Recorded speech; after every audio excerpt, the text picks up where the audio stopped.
बिल्कुल। नीचे आपकी दी हुई कहानी का हिस्सा मैंने साफ, आसान और आधुनिक हिंदी में 30 से 70 साल के दर्शकों के लिए दोबारा लिखा है। भाषा सीधी, रोचक और पूरी तरह से बदली हुई है, लेकिन घटनाएं वही रखी गई है। साधु ने अचानक कहा, चलो घूमने चलते हैं। राधा कुछ समझ पाती उससे पहले ही उसने उसका हाथ पकड़ लिया और ऊपर की ओर चल पड़ा। कई घंटे पैदल चलने के बाद दोनों उसी ऊंची चोटी पर पहुंचे जहां पहले राधा कूदने वाली थी। वहां पहुंचकर साधु ने कहा, तुम जरा यहां लेट जाओ, मैं अभी आता हूं।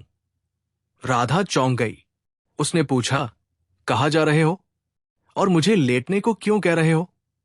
साधु बोला, तुम थक गई होगी, बस आराम कर लो, हाथ पांव सीधे करके लेट जाओ। राधा को उसकी बातें अजीब लगी, लेकिन डरते डरते वो जमीन पर लेट गई। साधु ने कहा, अब आंखें बंद करो। राधा घबराई और बोली, क्यों? साधु ने सख्त लहजे में जवाब दिया, जैसा कह रहा हूं वैसा करो। राधा को कुछ समझ नहीं आया, लेकिन उसने धीरे धीरे आंखें मूंद ली।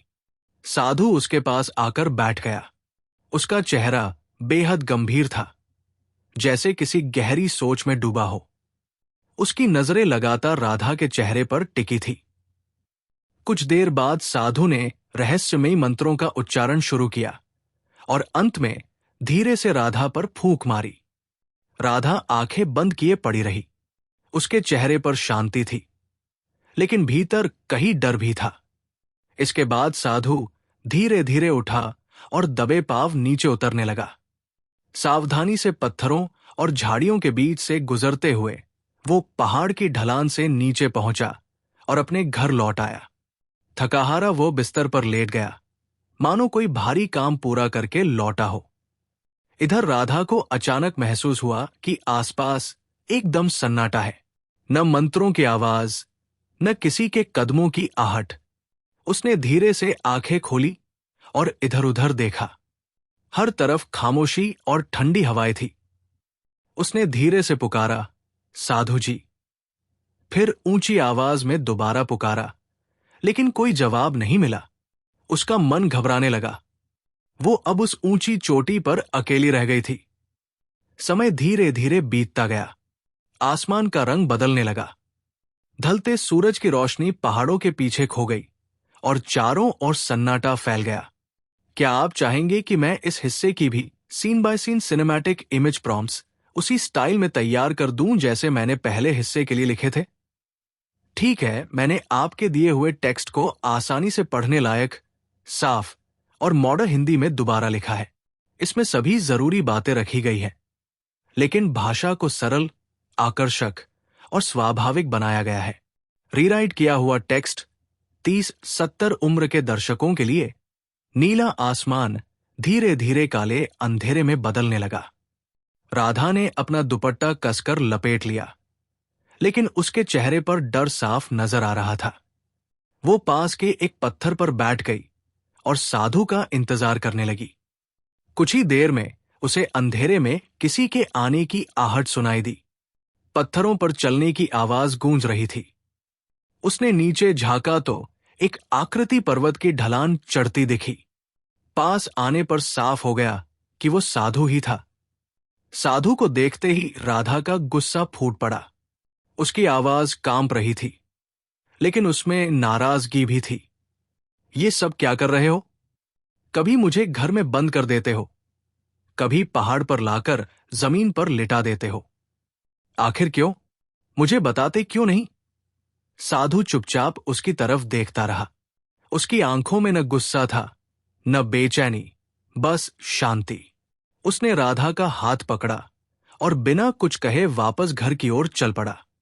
रास्ता लंबा और अंधेरा था, लेकिन उसके कदम जरा भी नहीं डगमगाए। घर पहुंचकर साधु ने कहा, जाओ, अपने बिस्तर पर लेट जाओ। राधा चुपचाप लेट तो गई, लेकिन नींद नहीं आई। उसके मन में ढेरों सवाल थे। साधु रोज ऐसी अजीब हरकतें क्यों करता है? क्या ये कोई चाल है या कोई राज छुपा है? सोचते सोचते कब उसकी आंख लग गई, उसे पता ही नहीं चला। आधी रात को राधा को हल्की सी आहट सुनाई दी। उसने आंखें खोली तो देखा साधु उसके सिरहाने खड़ा है और उसे घूर रहा है। उसकी आंखों में अजीब सी चमक थी। फिर उसने कुछ मंत्र पढ़े और राधा पर फूंक मारी। राधा चुप रही और सोने का नाटक करती रही, लेकिन अंदर से पूरी तरह चौकन्नी थी। सुबह होते ही साधु ने कहा, चलो बाहर घूमने चलते हैं। राधा ने तुरंत मना कर दिया, नहीं, मैं कहीं नहीं जाऊंगी। लेकिन साधु ने उसकी कलाई पकड़ ली और जबरदस्ती फिर से उसी पहाड़ पर ले गया। वहां पहुंचकर बोला, यहां उल्टा लेट जाओ। राधा गुस्से में चीख पड़ी, क्या तुम पागल हो गए हो? कभी सीधा लेटने को कहते हो, अब उल्टा? मतलब क्या है इसका? साधु गंभीर स्वर में बोला, मैंने कहा है ना, उल्टा लेटो। ये तुम्हारे लिए जरूरी है, आखिरी बार कह रहा हूं। राधा ने हैरानी से पूछा, लेकिन क्यों? इसका मतलब क्या है? साधु शांत आवाज में बोला, ये एक रहस्य है, अभी नहीं बता सकता। बस इतना जान लो कि ये तुम्हारे लिए ठीक है। मजबूरी में राधा मान गई। वो उल्टा लेट गई। साधु ने कहा, हाथ पांव सीधे रखो और आंखें बंद करो। फिर वो पास बैठकर मंत्र पढ़ने लगा। माहौल में अजीब सी ऊर्जा भर गई। उसने फिर राधा पर फूंक मारी और कहा, अब खड़ी हो जाओ, लेकिन आंखें मत खोलना। राधा झुंझलाकर बोली, क्यों? आंखें क्यों न खोलूं?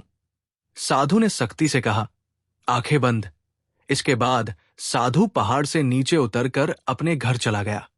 राधा काफी देर तक आंखें बंद किए खड़ी रही। जब उसने आवाज दी, क्या मैं आंखें खोल सकती हूं? तो कोई जवाब नहीं मिला। उसने आंखें खोली तो सामने कोई नहीं था। गुस्से और डर से भरकर उसने बुदबुदाया, ये साधु ठीक नहीं है, इसके इरादे अच्छे नहीं लगते। वो वहीं बैठकर रात होने तक इंतजार करती रही। रात के सन्नाटे में साधु फिर लौट आया। राधा ने उसे देखते ही कहा, तुम फिर मुझे छोड़कर चले गए थे, आखिर क्यों ऐसा कर रहे हो?